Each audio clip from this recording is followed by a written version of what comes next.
Gulf దేశాలు ఒక సంచలనమైనటువంటి నిర్ణయం తీసుకోవడానికైతే ముందుకొచ్చినట్లుగా తెలుస్తుంది. ఎందుకంటే ఇజ్రాయెల్, అమెరికా చేస్తున్నటువంటి యుద్ధం వల్ల ఆ 2 దేశాలకి ఎలాగో నష్టమో, లాభమో తర్వాత సంగతి.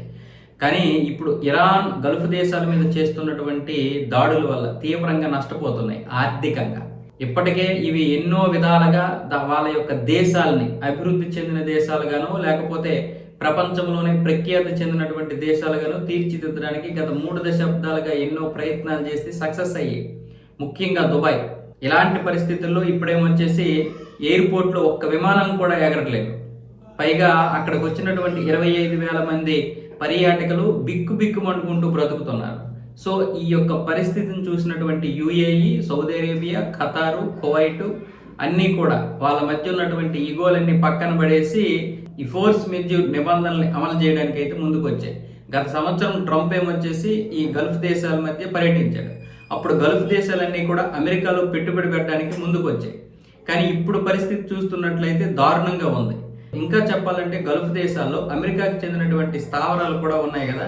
ఈ స్థావరాలు ఉన్నంత వరకు కూడా గల్ఫ్ దేశాల మీద ఇరాన్ కావచ్చు, ఇంకొక దేశం కావచ్చు, అమెరికాతో శత్రుత్వం ఉన్నటువంటి ప్రతి దేశం దాడులు చేస్తూనే ఉంటాయని ఇప్పుడు వాళ్ళు భావిస్తున్నారు. అందుకే ఇప్పుడు ఈ ఫోర్స్ మెజూర్ నిబంధనలు అమలు చేయడానికి వస్తున్నారు. అంటే ఏ కారణం చేత అయినా సరే ఈ పెట్టుబడుల్ని వెనక్కి తీసుకోవడానికి వాళ్ళకి అవకాశం ఉంటుందన్నమాట. అందుకే ఈ దేశాల యుద్ధం వల్ల మాకు ఎప్పుడు ఏదో ఒక తలకాయ నొప్పి అయితే ఉంటుంది. కాబట్టి మీరు మా దగ్గర స్థావరాలు ఉన్నంత వరకు ఈ యొక్క గోల అయితే ఉంటుంది. కాబట్టి మాకు మీకు ఈ ఒప్పందం అయితే చెల్లదు అన్న విధంగా అయితే గల్ఫ్ దేశాలు ఒక నిర్ణయం తీసుకోవడానికి ముందుకు వచ్చాయి. ఇంకా అవి ఏ నిర్ణయం తీసుకున్నాయి అనే విషయం అయితే ఇంటర్నేషనల్ మీడియాలో బయటికి రాలేదు, కానీ చర్చలు అయితే జరుపుతున్నాయి. అమెరికాతో ఇప్పటికే చర్చలు అయితే సాగాయి. అంటే ఇక ఈ విధంగా ఈ నిబంధనలు అమలు చేయాల్సి ఉంటుంది మీరు కనుక యుద్ధం ఆపకపోతే.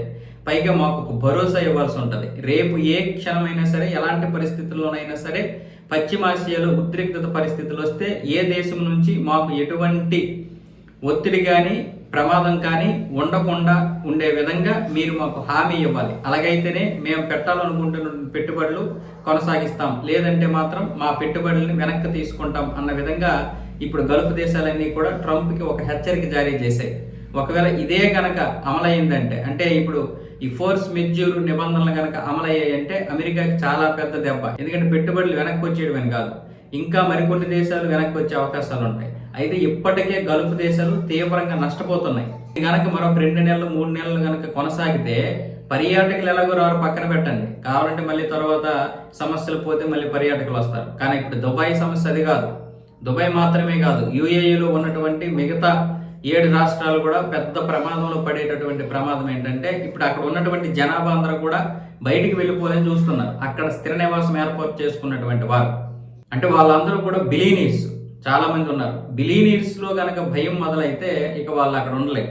అప్పుడు పెట్టుబడులన్నీ కూడా పోతాయి. అప్పుడు దుబాయ్కి అసలైనటువంటి వ్యవస్థ నాశనం అయిపోతుంది.